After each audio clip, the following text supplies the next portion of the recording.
If you want to create your own custom skills for using Claude or Claude Code, this is the video for you. I'm going to show you how to create your own skills from installation of the desktop app and then my process of creating a skill for a specific code security task and how it came to be, how I used it in the project, etc. So stay tuned. And if you're new here, hey, my name is Erica Dietrich or Erica the Dev Online, and I teach coding, modern coding in the AI age, the cyber age. So subscribe if you're interested in that. Let's get to it. So skills tell your AI agent, whatever, how you would like a particular task to be done. So you can customize it to do it in the exact way that you would do it or that you think something should be done. You don't need a pro plan to do this. You can do this on the free version, but I chose to move up to pro because I wanted to be able to work directly within my code base. And in order to use Claude Code, which is what allows you to work directly in your code base, I needed to download the desktop app.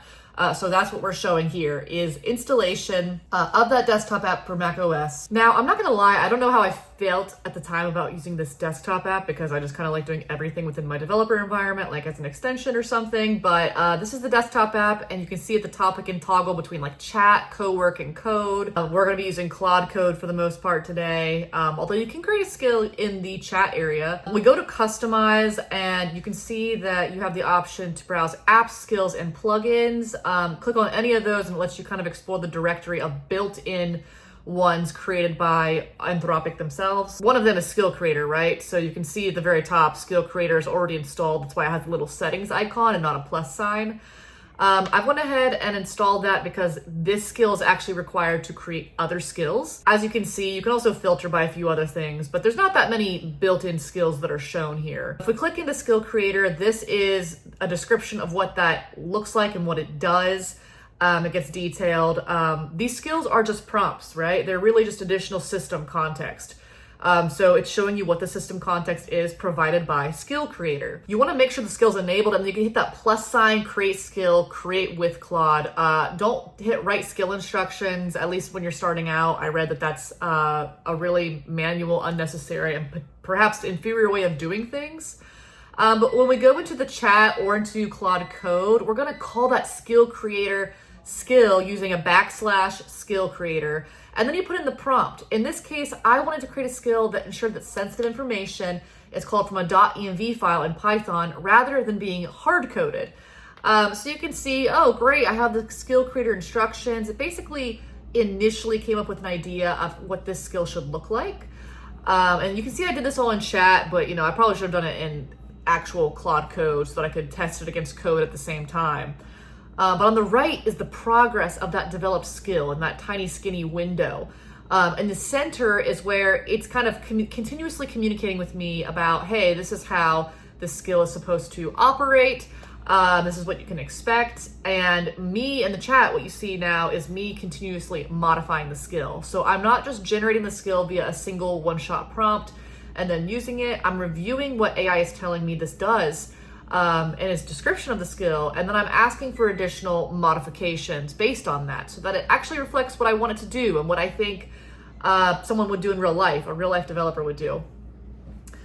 Right, so in this case, I asked for it to differentiate between staging and development environments and make sure that you commit or don't commit .env files accordingly based on that. And yeah, you can just see that this is basically a back and forth process. It took me, maybe 2 minutes to install the desktop app, to find the skills, and to actually create the skill, the initial skill.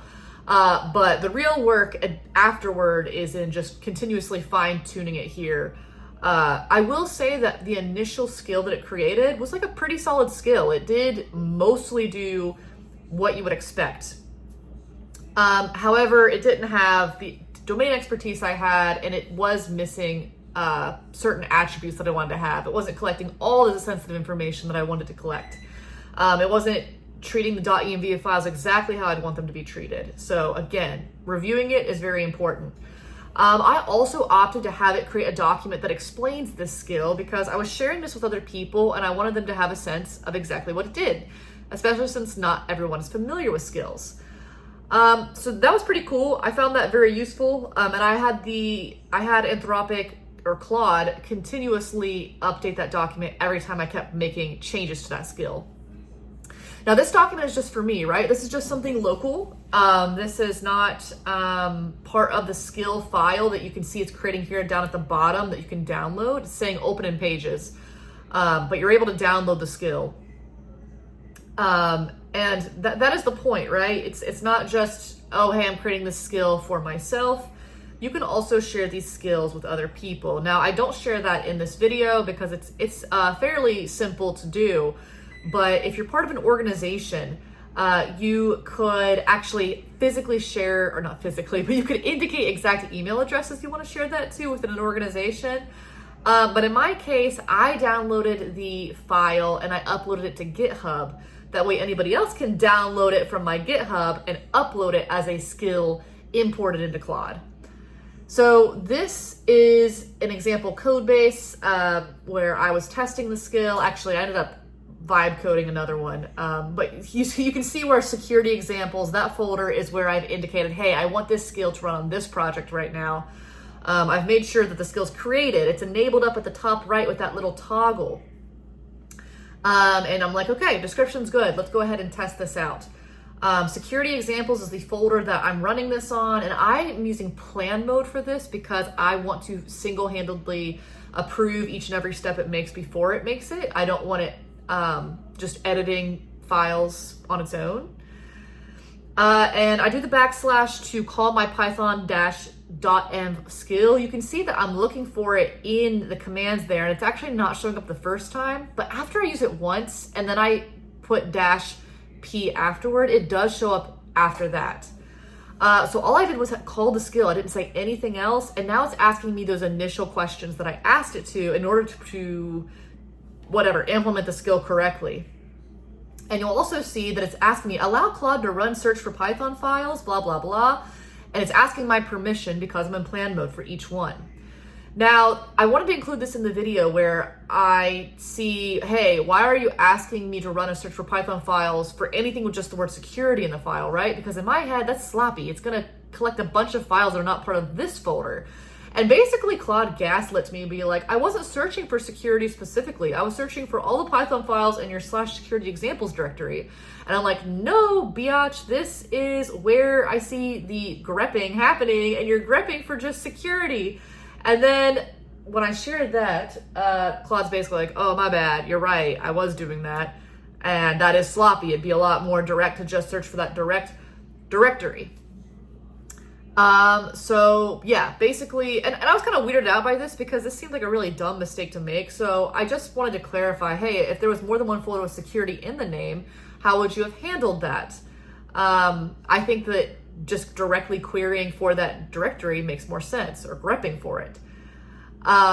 Anyway, long story short, we end up changing it. So that's something I did not expect to have to review.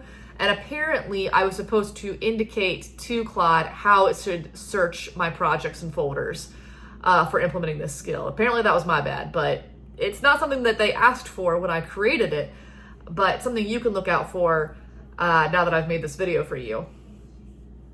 So it says, let me write a plan to fix that and a bug that it's now found based on the directions I gave it previously. I don't know how there's already a bug, but there was a bug apparently. So again, it's important to review this stuff.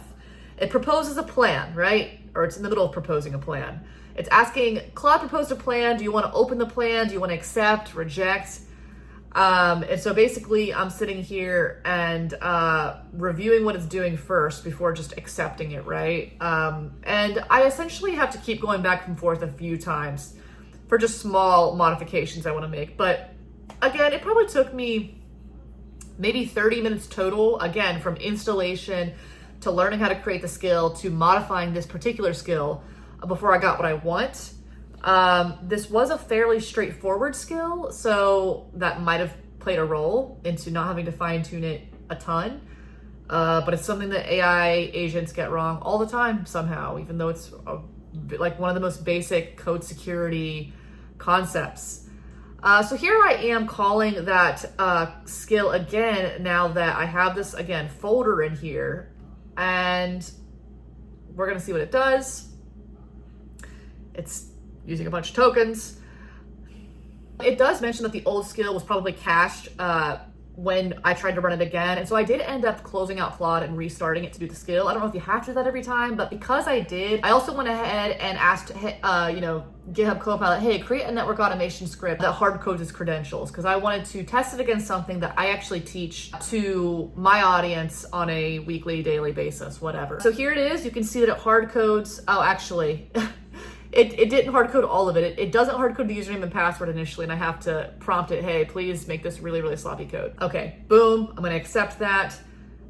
This is the file I'm gonna use. I went ahead and added that code to the empty project files, or empty project directory security examples.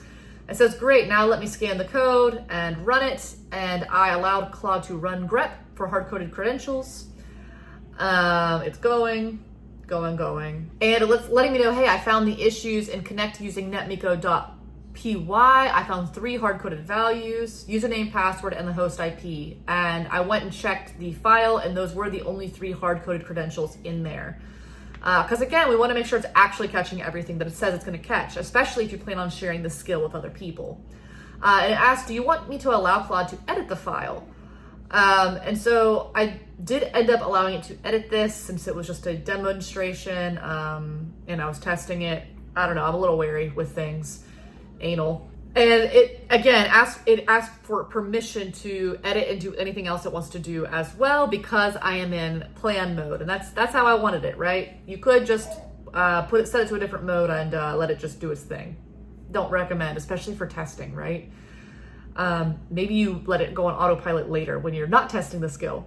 All right, so it's creating all the files in parallel. Allow Claude to install python-dotenv. All done. Here's what changed. And it does what I expected it to do, which is it replaced hard-coded credentials with os.getenv calls, and load_.env and startup validation. It gives me a summary of all the files that were created. Yeah, and it explains it, right, in case I didn't understand. But we're gonna take a look at the file in just a second and see the changes. And here are those changes. So where it says required vars, they are now indicating calling for or gathering the actual .env credentials, like you can see there, and .env example. Again, the way this is structured is just how I built the skill. It's not that important if you don't care about it. It's just about creating the skill, right? But yeah, it looks exactly how I expect. So amazing. And that's it, guys. That is how you create a skill in Claude, whether it's code related or not. I hope you found this useful. If you have any questions, let me know down in the comments, and I will see you next time.